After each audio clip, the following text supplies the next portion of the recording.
The Bucks have officially parted ways with Chris Middleton, sending him to Washington in exchange for Kyle Kuzma. The full trade details include the Wizards receiving Middleton, AJ Johnson, and a pick swap, while the Bucks get Kuzma, Patrick Baldwin Jr., and multiple second-round picks. And for me personally, I'm not a big fan of this move. While there are some positives for Milwaukee, I want to focus on where they went wrong.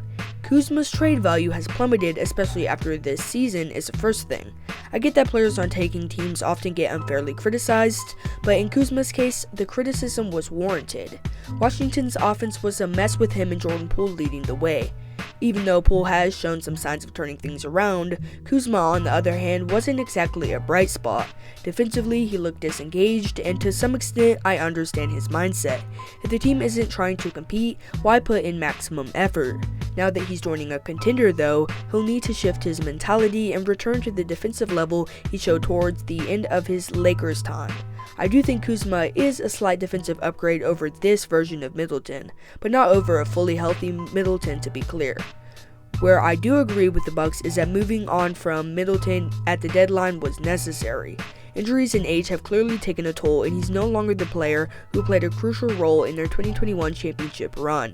However, with names like Zach LaVine on the trade market, who ultimately ended up on the Kings, ending up with Kuzma feels underwhelming.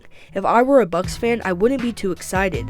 This trade doesn't make them better than the Celtics, Cavs, or Knicks. Honestly, I wouldn't even say with confidence that it puts them ahead of the Pacers, who currently hold a higher seed. I understand that this trade was a move made out of desperation to prove to Giannis that the team is still trying to compete.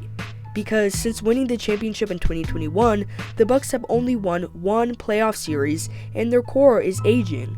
Dame will be 35 in July, and the roster is filled with other older players. Take Chris Middleton, for example. He had been with the team since 2013 when he was acquired in the Brandon Knight-Brandon Jennings trade, but it was clear his time in Milwaukee was coming to an end. Moving him to a bench role was a strong indication that the team was preparing to move on. They had to trade him for a younger asset, but I refuse to believe that Kuzma was the best they could get. We've seen the Bucks win the NBA Cup and take down the Thunder in a big matchup, but their regular season has been underwhelming. That said, I'll admit Kuzma is better than nothing. Could he turn his career around? Possibly. I mean, you could take any player that was the number one option on the worst team in the league and place him alongside one of the best players in the world in Damian Lillard, and they'd be better.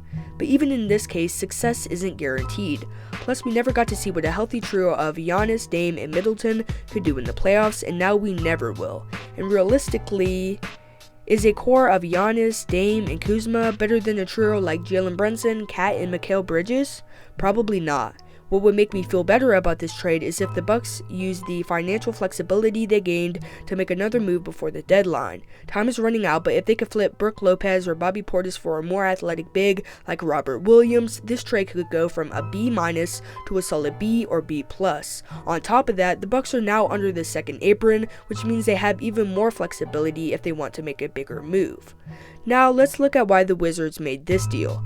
First, Kuzma was having a down year and was under contract through 2027. By swapping him for Middleton, they take on a shorter term deal, even though Middleton is making more this season. There's also a scenario where he prioritizes winning over money, enters the buyout market, and joins a contender on a smaller contract. That could actually work in Washington's favor as well. If they don't buy him out, they could flip him to a contender for more draft capital. Another key piece the Wizards picked up in this deal is AJ Johnson. He spent most of his time playing for the Bucks G League team, but at just 20 years old, he fits Washington's rebuilding timeline. He's a young talent they can develop and see if he can become a long-term piece. Overall, while some might question why the Wizards traded for Chris Middleton, the fact that they landed AJ Johnson without giving up much makes this deal not too bad, especially for a franchise as poorly run as Washington. My expectations for the Wizards are pretty low, but that's not the case for the Bucks. You see, Milwaukee is playing with the future of their team right now. We've seen the pattern. Every time Giannis approaches an extension, he applies pressure on the organization to build a contender around him. Back in 2021, he hinted at the possibility of leaving when he said, "The next challenge might not be here." That statement made it seem like he was open to signing elsewhere or even requesting a trade down the line. And in today's NBA, where even Luka Doncic got traded, it feels like anything is possible. Could we actually see Giannis in a different uniform? Reports suggest that he was okay with Milwaukee moving Middleton, but that doesn't mean he was thrilled about the return. We saw this same thing in 2023 when Giannis made a similar statement and the Bucks responded by trading for Damian Lillard. So I have to wonder, did Milwaukee make this move because Giannis pressured them, or did they act out of fear that things could fall apart if they didn't? Because I'm not sure if Giannis sees Kyle Kuzma as the type of move that keeps them in championship contention. If they had landed someone like Cam Johnson, that would have been a trade he'd probably be much happier with. At the end of the day, as long as Giannis is in Milwaukee, everything revolves around keeping him happy and surrounding him with the best talent possible to chase another championship. I don't hate the Kuzma trade, but I don't love it either. If you really like this deal, you're probably comparing Kuzma to this version of Middleton, but I'm looking at the bigger picture, comparing him to the other players Milwaukee could have acquired.